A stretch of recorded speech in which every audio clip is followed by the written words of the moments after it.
والصلاة والسلام على سید المرسلین اما بعد فاعوذ باللہ من الشیطان الرجیم بسم اللہ الرحمن الرحیم۔ الحمدللہ آج 26ویں تراویح ادا ہوئی، 30واں پارہ آدھے سے زائد ہو چکا۔ انشاءاللہ آج ہم رسول اللہ صلی اللہ تعالیٰ علیہ وآلہ وسلم کا تذکرہ سنیں گے۔ یعنی قرآن کریم میں اللہ رب العالمین نے تقریباً 26 انبیاء کے نام ذکر فرمائے، اور ہم نے یہ جو سلسلہ یکم رمضان سے شروع کیا تھا الحمدللہ، اس کے آج 26 سلسلوں میں سے پچھلے 25 سلسلوں میں تقریباً ہم نے 25 انبیاء کرام کا ذکر کیا ہے۔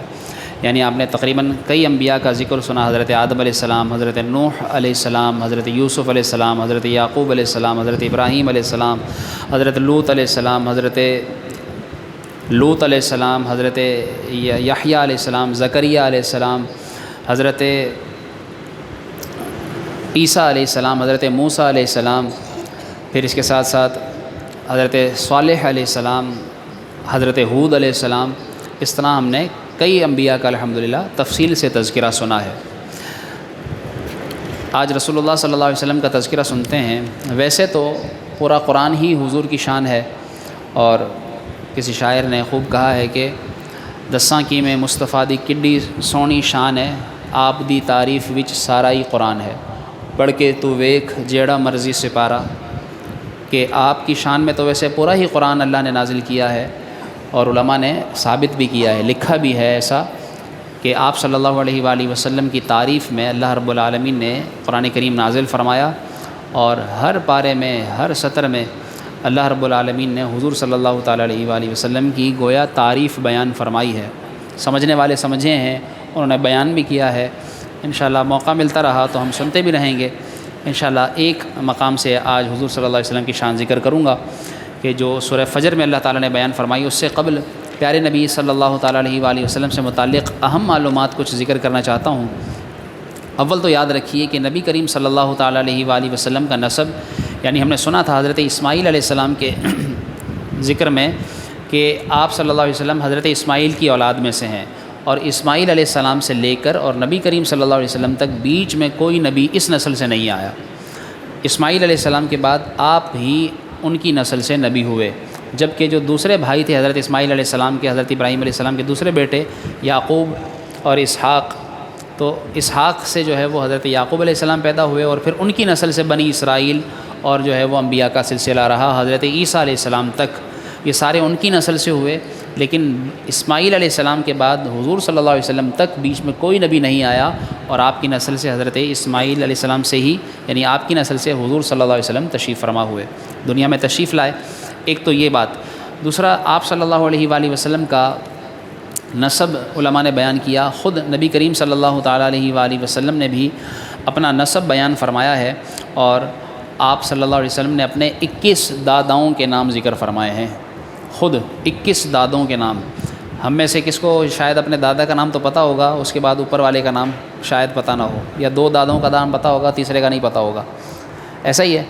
لیکن آپ صلی اللہ علیہ وآلہ وسلم نے اپنے 21 داداؤں کے نام بیان فرمائے ہیں۔ یعنی عرب کے اندر باقاعدہ یہ نسب جاننا، نسب بیان کرنا، یہ بڑے فخر سے بیان کیا جاتا تھا، اور یہ ان کی تاریخ تھی، ان کی یہ ثقافت تھی، رواج تھا ان میں کہ اس طرح وہ اپنے داداؤں کے نام یاد رکھا کرتے تھے، اور اسے باقاعدہ اشعار میں پرویا کرتے تھے، اشعار میں کہا کرتے تھے۔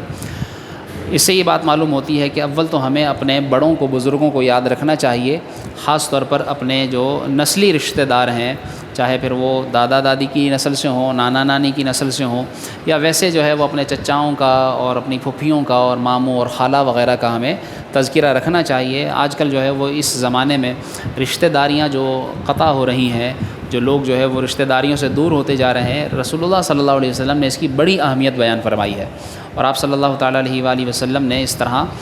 ذکر فرمایا ہے جا بجا کہ آپ صلی اللہ علیہ وسلم نے صلہ رحمی کا حکم دیا، اور اس میں وہ حدیث آپ کی بڑی جامع ہے کہ جو تجھ سے توڑے تو اسے جوڑ،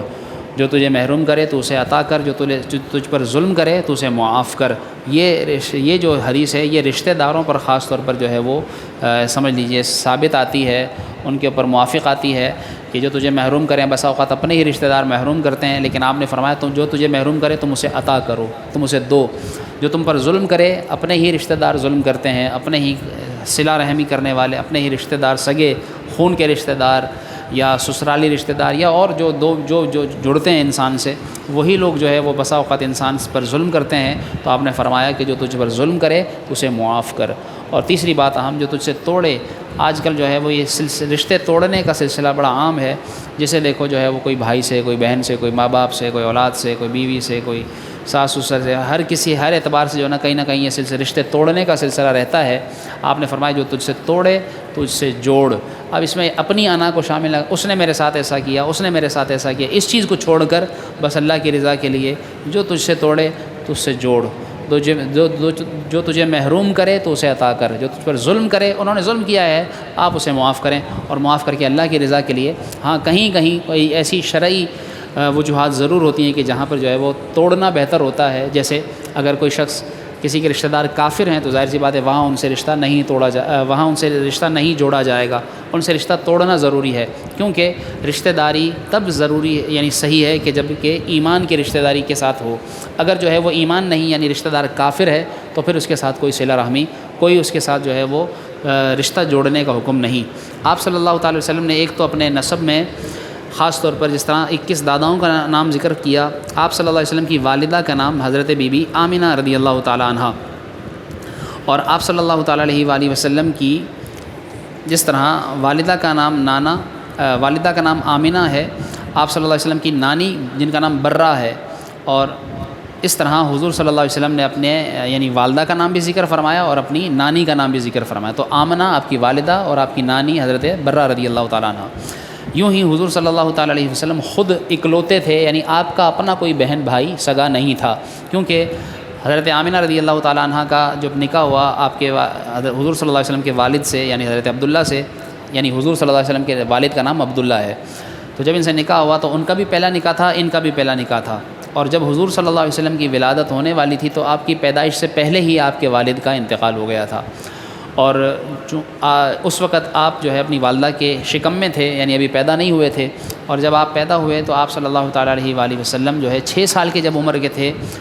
تو چونکہ شوہر کا تو ان کا پہلے ہی انتقال ہو گیا تھا حضرت آمنہ یعنی حضرت عبداللہ جو حضور کے والد ہیں، تو اس وقت جب آپ صلی اللہ علیہ وسلم 6 سال کے تھے تو اس وقت حضرت آمنہ رضی اللہ تعالیٰ عنہ کا بھی انتقال ہو گیا تھا، تو اس طرح آپ کا سگا بہن بھائی کوئی نہیں، ہاں آپ کے رضائی جو ہے وہ بہن بھائی بیان کیے گئے ہیں۔ اسی طریقے سے آپ صلی اللہ تعالیٰ علیہ وآلہ وسلم کے والد کی طرف سے جو چچا تھے، یعنی وہ ٹوٹل جو ہے وہ آپ کے 12 چچا تھے، آپ کے والد کو ملا کر یہ 13 بھائی تھے جو حضرت عبد المطلب کی اولاد سے تھے، اور ان چچاؤں میں سے 12 چچاؤں میں سے صرف 2 ایمان لائے تھے، ایک حضرت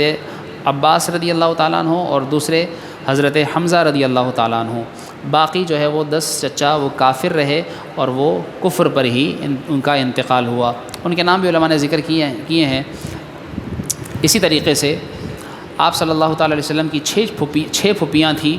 اور ان کے نام بھی علماء نے ذکر کیے ہیں، عاتقہ، امیمہ، بیضا، 3 یہ ہوئیں، پھر اسی طرح برہ، صفیہ اور اروا، یہ 3 اس طرح 6 پھوپھیاں آپ کی تھیں، اور چونکہ آپ کی والدہ کے نسب سے بھی علماء نے بیان کیا، آپ صلی اللہ تعالیٰ علیہ وآلہ وسلم کی رضائی والدہ حضرت بی بی سعدیہ رضی اللہ تعالیٰ عنہ، حلیمہ سعدیہ، یہ آپ کی رضائی ماں تھیں، آپ کی رضائی والدہ تھیں، یعنی آپ نے جب حضرت آمنہ رضی اللہ تعالیٰ عنہ نے انہیں یعنی کہ ان کے ہاں پیدائش ہوئی حضور صلی اللہ علیہ وسلم کی، تو اس وقت یہ رواج تھا کہ چونکہ آپ صلی اللہ علیہ وسلم جہاں پیدا ہوئے مکے میں، اس کا بھی ذکر آج آپ نے قرآن کریم میں سنا، لا اقسم بہذا البلد وانت حل بہذا البلد،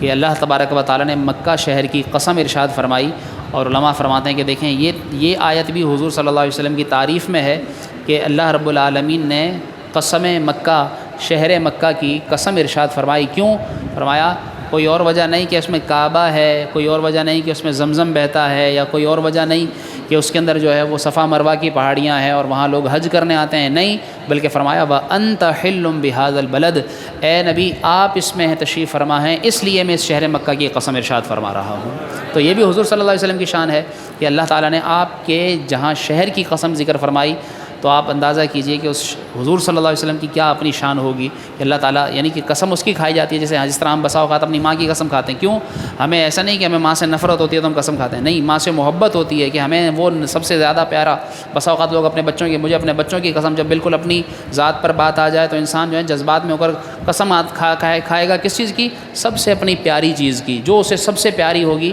اس کی وہ قسم کھائے گا، اس کی وہ قسم کہے گا، تو اللہ تبارک و تعالیٰ کو حضور صلی اللہ علیہ وسلم سے تو محبت ہے ہی، اللہ کریم کو حضور صلی اللہ علیہ وسلم کے ساتھ نسبت رکھنے والی چیزوں سے بھی محبت ہے، اور بڑی خوب محبت ہے۔ اس لیے آپ صلی اللہ علیہ وسلم کے شہر کی بھی قسم ذکر فرمائی۔ تو آپ صلی اللہ تعالیٰ علیہ وآلہ وسلم جب مکے میں پیدا ہوئے تو مکہ شہر تھا، بلد اسے شہر کہا گیا، تو گاؤں دیہات سے جو ہے وہ خواتین یعنی دائیاں آتی تھیں، اور وہ جو ہے وہ مکے کے اندر پیدا ہونے والے بچوں کو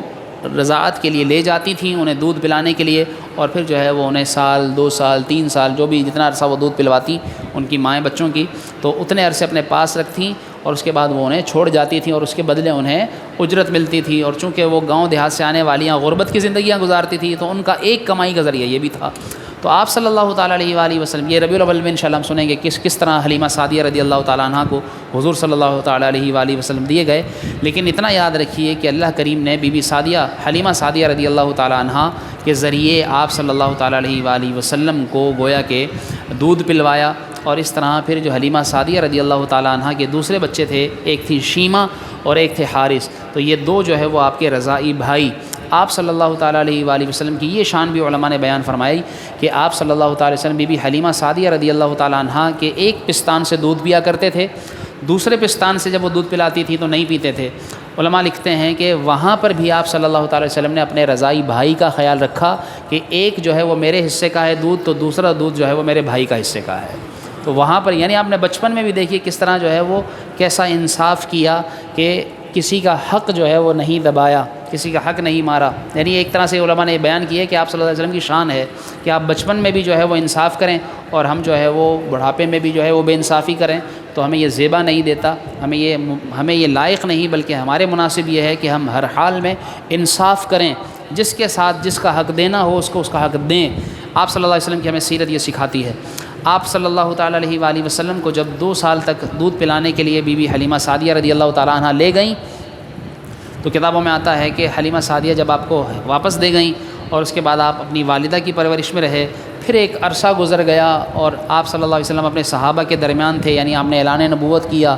اور جب آپ صلی اللہ علیہ وسلم صحابہ کے درمیان تھے تو پھر ایک مرتبہ دور سے ایک خاتون آتی ہوئی،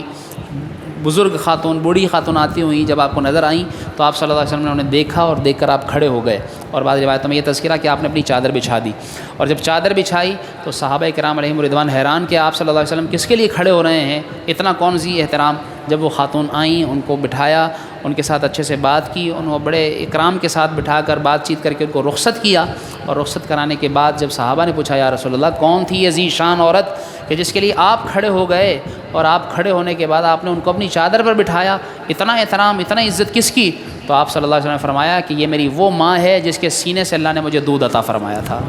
بی بی حلیمہ سعدیہ رضی اللہ تعالیٰ عنہ۔ تو دیکھیے رضائی ماں کی اتنی عزت ہے تو سگی ماں کی کتنی عزت ہوگی۔ یہ بھی آپ صلی اللہ علیہ وسلم کی سیرت سے ہمیں سیکھنے کو ملتا ہے کہ ماں کا کتنا مقام ہوگا، ماں باپ کے لیے کھڑے ہونا، کھڑے ہو کر ان کا احترام کرنا، احترام کر کے ان کو عزت دینا، یہ والدین کی اتنی جو ہے وہ عزت ہمیں ضرور کرنی چاہیے۔ کم از کم آپ صلی اللہ تعالیٰ علیہ وسلم کے ان سیرت کے چھوٹے چھوٹے پہلوؤں پر ہم غور کریں تو بہت کچھ سیکھنے کو ملتا ہے۔ اسی طریقے سے آپ صلی اللہ تعالیٰ علیہ وآلہ وسلم کی ازواج مطہرات کے متعلق علماء نے لکھا کہ آپ صلی اللہ تعالیٰ علیہ وآلہ وسلم نے 11 نکاح فرمائے، بعض روایت میں 10، اور چونکہ 10 نکاح آزاد عورتوں سے اور ایک نکاح جو ہے وہ ایک کنیز سے کیا تھا، اس وجہ سے علماء نے آپ کے 11 نکاح بیان فرمائے ہیں۔ یہ آپ صلی اللہ علیہ وسلم کی خاصیت، یہ آپ کا خاصہ ہے، یعنی ہم آپ صلی اللہ علیہ وسلم کے جو امتی ہیں وہ صرف بیک وقت 4 نکاح کر سکتے ہیں، لیکن آپ صلی اللہ علیہ وسلم کی خاصیت تھی کہ آپ کے نکاح میں بیک وقت جو ہے وہ 4 سے زائد عورتیں رہیں۔ لیکن جو پہلی بیوی حضرت بی بی خدیجہ الکبریٰ رضی اللہ تعالیٰ عنہ، وہ آپ صلی اللہ علیہ وسلم کے نکاح میں آئیں جب آپ کی عمر تھی 25 سال۔ یہ ہیں تو سیرت کی باتیں اور یہ بڑی معلوماتی باتیں ہیں، اور ہمیں ہمارے نبی صلی اللہ علیہ وسلم کی سیرت پتہ ہونی چاہیے، ان کے بارے میں ہمیں معلومات ہونی چاہیے، تاکہ جتنا ہمیں حضور کے بارے میں پتہ ہوگا اتنا ہمیں ان سے محبت ہوگی، اور جتنا ہمیں حضور سے محبت ہوگی اتنا ہم دین پر عمل کریں گے۔ جب پتہ نہیں ہوگا تو پھر نابلد رہیں گے، جب نابلد رہیں گے تو جب پہچان نہیں، جان نہیں، کچھ نہیں، تو پھر جو ہے وہ کوئی اس پر، یعنی یہ سمجھ لیجئے کہ آپ صلی اللہ تعالیٰ علیہ وآلہ وسلم کی سیرت جب معلوم ہوگی تو ہمیں انشاءاللہ حضور صلی اللہ علیہ وسلم سے محبت ملے گی، آپ کی محبت بڑھے گی۔ جب جب حضور کا تذکرہ سنیں گے آپ کے دل میں حضور کی محبت بڑھے گی، اور حضور کی محبت ہی جان ایمان ہے۔ دراصل اللہ رب العالمین نے قرآن کریم میں اسے بھی بیان فرمایا ہے، ان الذین یحادون اللہ ورسولہ،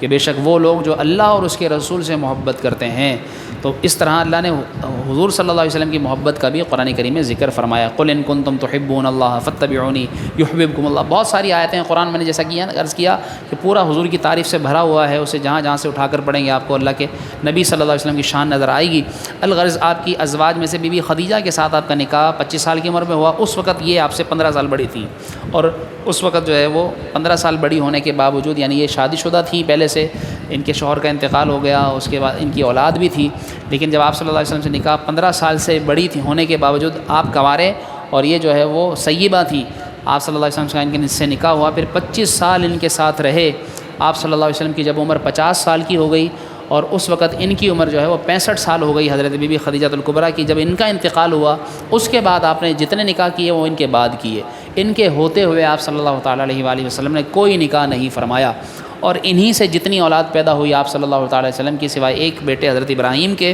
وہ اسی کنیز سے پیدا ہوا جن سے آپ نے نکاح فرمایا، لیکن ایک باقی ان کے علاوہ جو باقی سارے آپ کے جو دیگر 2 بیٹے قاسم اور طاہر، اور آپ صلی اللہ علیہ وسلم کی 4 بیٹیاں، وہ حضرت بی بی خدیجہ الکبریٰ رضی اللہ تعالیٰ عنہ سے ہی پیدا ہوئیں۔ بی بی زینب رضی اللہ تعالیٰ عنہ، حضرت ام کلثوم، حضرت رقیہ اور حضرت فاطمۃ الزہرا رضی اللہ تعالیٰ عنہ۔ تو یہ 4 بیٹیاں حضور کی حضرت سیدتنا خدیجہ الکبریٰ رضی اللہ تعالیٰ عنہ سے پیدا ہوئیں۔ تو یہ آپ کا میں نے مختصر سا جو ہے وہ تعارف نسب کے اعتبار سے ذکر کیا کہ آپ صلی اللہ علیہ وسلم کا بھی ذکر ہو جائے، اور پھر یہاں چلتے چلتے آخر میں وہ ذی شان مرحلہ ذکر کروں کہ اللہ رب العالمین نے والفجر ولیال عشر، آپ صلی اللہ تعالیٰ علیہ وسلم کی شان میں علماء نے لکھا کہ یہ آیتیں اللہ تعالیٰ نے حضور کی شان میں ذکر فرمائی ہیں۔ کیسے ذکر فرمائی ہیں اسے سنیے اور اپنا ایمان تازہ کیجیے۔ اعلیٰ حضرت رحمۃ اللہ تعالیٰ علیہ امام محمد رضا خان نے ایک شعر تحریر فرمایا، اور اس شعر کے اندر جو ہے وہ یعنی اس آیت کی تفسیر گویا آپ نے اپنے اشعار سے کی، اور وہ کس طرح کی، لکھتے ہیں کہ اللہ تبارک و تعالیٰ نے قسم ارشاد فرمائی ہے والفجر، فجر کہتے ہیں روشن ہو جانے کو، جب فجر کا وقت ہو جاتا ہے تو وہ دن چونکہ روشن ہونے جاتا ہے تو روشن ہو جانے کو فجر کا وقت کہا جاتا ہے، کہ جب تاریکی چھٹ جائے، پھٹ جائے، اور اس میں سے نکل کر ایک دم سے سویرا ظاہر ہو، اس کو کہتے ہیں فجر ہو گئی، یعنی یکدم سے جو ایک روشنی ظاہر ہوتی ہے اس کو کہتے ہیں فجر ہونا۔ تو اللہ نے فرمایا والفجری، اور مجھے فجر کی قسم، یعنی اس وقت کی قسم کہ جب تاریکی چھٹے اور تاریکی پھٹے اور اس میں سے یکدم سے روشنی ظاہر ہو، اور فرماتے ہیں اللہ تعالیٰ نے فرمایا ولیال عشر، اور مجھے 10 راتوں کی قسم۔ اب وہ 10 راتیں کون سی ہیں؟ تفسیر تو بڑی بڑی ہیں، مختلف اقوال ہیں، لیکن حضور کی شان یہاں بیان کرتے ہیں کس طرح۔ اللہ رب العالمین نے یہ فرمایا کہ مجھے فجر کی قسم اور 10 راتوں کی قسم۔ اعلیٰ حضرت فرماتے ہیں کس طرح، فرماتے ہیں رسول اللہ صلی اللہ تعالیٰ علیہ وآلہ وسلم کی شان میں کہ آپ صلی اللہ علیہ وسلم کی شان اس شعر میں ذکر فرماتے ہیں۔ وہ شعر میں ذکر کس طرح فرماتے ہیں؟ یوں کہتے ہیں کہ آپ رضی اللہ تعالیٰ عنہ نے آپ کی شان میں یہ شعر تحریر فرمایا۔ کیا لکھتے ہیں؟ لکھتے ہیں صلو علی الحبیب، درود شریف پڑھیے، اللہم صلی علی سیدنا و مولانا محمد وعلی آل سیدنا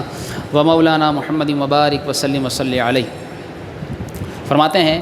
لیلۃ القدر فجر، لیلۃ القدر فجر مطلع الحق، آپ کی شان میں اعلیٰ حضرت رحمۃ اللہ تعالیٰ نے یہ شعر فرمایا کہ فرماتے ہیں کہ گیسو کے ہیں 4 پہلو،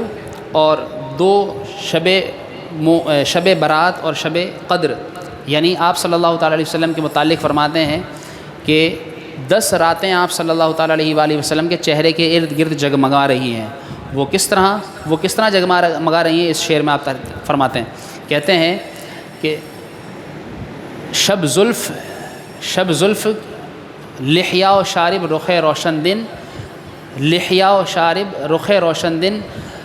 گیسو کے ہیں پہلو میں ہیں ولیال عشر، کہتے ہیں کہ آپ صلی اللہ تعالیٰ علیہ وسلم کو اللہ نے یہ شان عطا فرمائی ہے کہ ایک تو آپ کی زلفیں 2، ایک اس طرف زلفیں ہیں کالی اور ایک اس طرف زلفیں ہیں کالی، 2 یہ ہوئے، تو کہتے ہیں دو سیاہ چیزیں یہ ہیں، اور اسی طریقے سے فرماتے ہیں مژگاں کی صفیں 4 ہیں، 2 ابرو ہیں،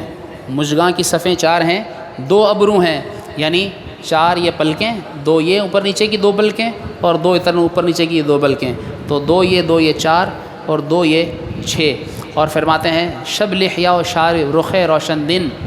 شب لحیا آپ کی داڑھی اور آپ کی مونچھیں 2، یہ ٹوٹل یہ کتنی ہو گئی؟ 10۔ تو آپ اعلیٰ حضرت فرماتے ہیں شب لحیا و شارب رخ روشن دن، کہ آپ کی یہ رات ہے، داڑھی کالی داڑھی، اور آپ کی مونچھیں یہ رات ہیں، اور کیا ہیں؟ شب لحیہ و شارب، رخ روشن دن، اور آپ کا جو چہرہ ہے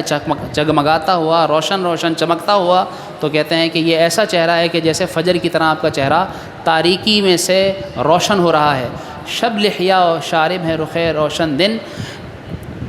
شب لحیہ و شارب ہے رخ روشن دن، مژگاں کی صفیں 4 ہیں، 2 ابرو ہیں، مژگاں کی صفیں 4 ہیں، گن لیں آپ نے، 2 زلفیں اور 2 یہ بھویں 4، اور 4 یہ پلکیں 8، اور ایک داڑھی اور ایک مونچھیں۔ تو آپ فرماتے ہیں کہ شب لحیہ ہے، شب لحیہ و شارب رخ روشن دن، گیسو شب لحیہ و شارب رخ روشن دن، شب براعت ہیں گیسو کے جیسا کہ مومن۔ فرماتے ہیں کہ اسی طرح یہ 2 راتیں جو ہیں، ایک رات جو ہے گویا شب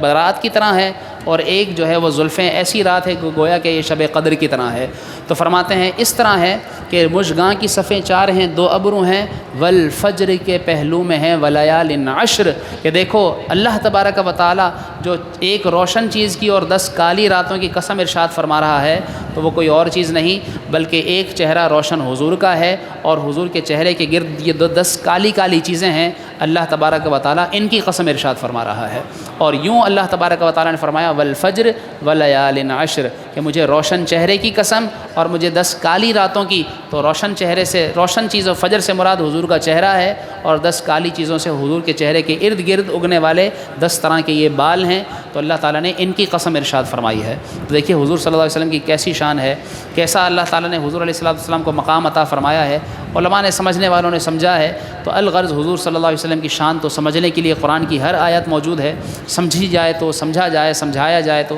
الغرض ہمیں یہ چاہیے کہ ہم کثرت سے حضور صلی اللہ علیہ وسلم کا ذکر سنیں، کریں، اور زیادہ سے زیادہ حضور علیہ السلام کی سیرت کے بارے میں جانیں۔ جتنا حضور کے بارے میں پڑھیں گے انشاءاللہ حضور صلی اللہ علیہ وسلم کی محبت نصیب ہوگی۔ اللہ کریم ہم سب کو آپ صلی اللہ علیہ وسلم کا ذکر کرنے سننے کی برکتیں عطا فرمائے، اور جو کچھ ہم نے سنا اسے یاد رکھتے ہوئے دوسروں تک پہنچانے کی توفیق عطا فرمائے۔